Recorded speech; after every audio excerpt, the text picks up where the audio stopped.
Hey, are you looking for how to get started with MetaMask Web Wallet? Well, you're in luck because you just found the latest MetaMask Wallet Quick Start Guide right here on the video channel of MarketSquare, the new homepage for the decentralized web. This MetaMask Wallet how-to guide is going to show you exactly how to start using MetaMask Wallet and how to configure MetaMask Wallet. We're presenting the step-by-step guide for MetaMask Web Wallet in simple terms, so let's get started. Nothing in this video is financial advice, and always do your own research. We are here on Brave browser. Look at that. Wow, cool. So let's put on MetaMask onto Brave. I have not done that yet. So let's go to metamask.io. Make sure that the URL is correct because you don't want to go to a phishing website. Now we're here. We're going to download now. We are on Brave. So we're going to press Brave. Now, MetaMask also has iOS and Android mobile apps, which is pretty cool. You don't have to have different applications for your web crypto usage and your mobile crypto usage. So we're going to install MetaMask for Brave. No problem. Clicking on the button, we can see a video about it. We're going to click Add to Brave. Then it's going to say, like, do you want Brave to do these things? Do you give it permission? And we say, yeah, that's cool. Add extension. No big deal. All right. And then it's going to do some stuff. It's going to say checking right here. Then it's going to say MetaMask has been added to Brave. That's awesome. All right. Then it says, welcome to MetaMask. Ooh, and it has this pretty cool 3D fox that follows you. They're happy to see us. Now, in order to access MetaMask at any time, we can click this puzzle piece, which is the same thing in Chrome. It's a puzzle piece near the top right. And then you can see MetaMask in your list of extensions. When we click on it, we get the MetaMask welcome screen again, so we know we're on the right track. And then we're going to click on this button, okay? Now, if you have already set up your MetaMask and you are doing it once again on your computer, like maybe you just did like a hard drive format or a system reset and you need to restore everything, you can do that by putting in your secret recovery phrase and clicking on Import Wallet, okay? So this is if you already did that in the past. Now we're setting this up for the first time, so what we're going to do is create a wallet and it's going to give us a recovery phrase. With crypto, we are our own bank, okay? We can't call MetaMask on the phone or go to their offices and be like, I lost my passphrase and what do I do now? MetaMask is like, well, we don't know because it's crypto. You own your funds. We don't own your funds. So you're in trouble. You're in trouble at that point. So this is what this screen is saying. And then I'm going to press agree. Okay. Now what we're doing is we're setting our encryption password. Okay. The encryption password is not the same thing as your recovery phrase or your seed phrase, your secret phrase, your backup phrase, your mnemonic. Everything I just said refers to the same thing. But this is not that, okay? This is what I'm saying. This is the encryption password. This is going to be what you type into your web wallet extension when you log into MetaMask. I'm going to declare mine now. We have read and agreed to the terms of service because I already read them when I first did this on Chrome, okay? I'm not saying you should just click random things and then press I agree, but we're going to do it for the sake of this video. And then we're going to press create. All right. You're still with me. This is great. This is good for the algorithm. You're still watching. So you have one phrase that you want to keep extra secure that's going to generate all of your addresses in your MetaMask wallet. All of the ones for Ethereum, all the ones for Binance Smart Chain, all of the ones for Polygon. Well, I mean, Polygon and Ethereum uses the same address mechanism, but you know what I'm saying. Okay, so we have a video. Great. Maybe we'll even put the link to this video in the description. But for now, let us continue with this process. Okay, I'm personally helping you through this journey. And all of the tools provided by MetaMask are great, but you're here with me. That's what we're doing. We're having a good time. We're setting up MetaMask. Okay, we're going to reveal the secret words.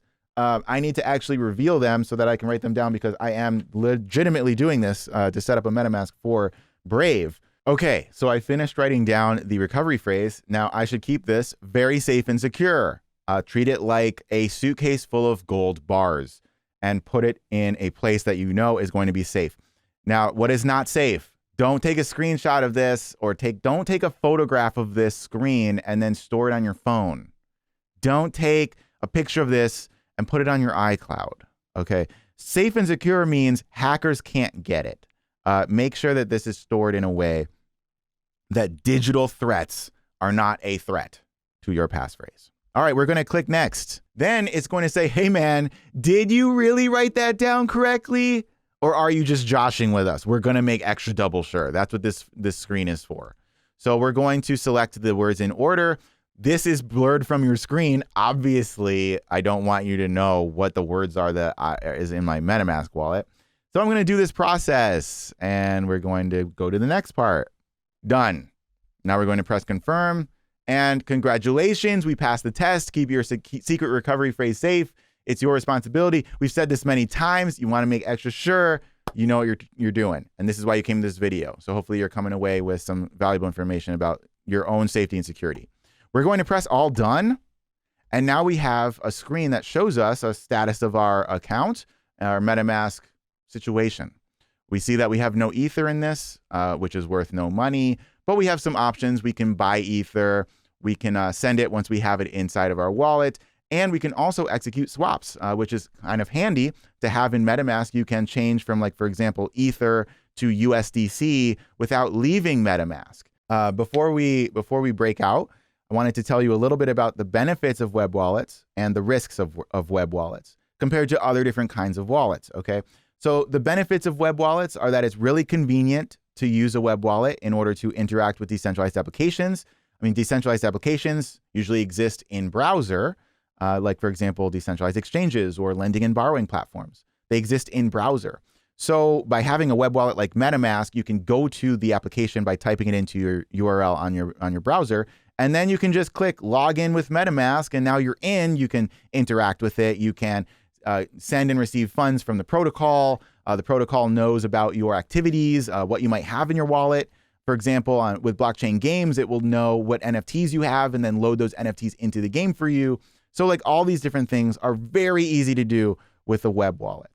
Now, the drawback of a web wallet is that it's very close to your normal browsing experience, which you may not be used to having financial activities be a part of your normal browsing experience. For example, without crypto in the picture, we're doing, like, for example, mobile banking, right? When you're inside the app for Chase Bank, you know you're doing banking, like financial stuff. Be wary of security stuff, things like that. But when you're not using your banking app or when you're not on your banking website, you can't really be harmed that bad financially. But when you're using a web wallet, you could go to a website and it's like, welcome to our really cool website. It's really great.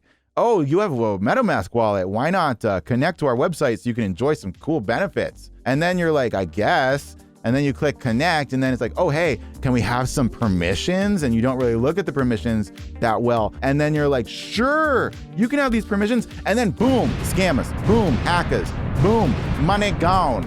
Like, that can happen with a web wallet. So you need to be sure what you're connecting to when you're connecting to things using your MetaMask wallet. And you need to be sure, extra sure, what permissions you're giving to a website when you're connecting your MetaMask wallet. You're in here with your MetaMask wallet.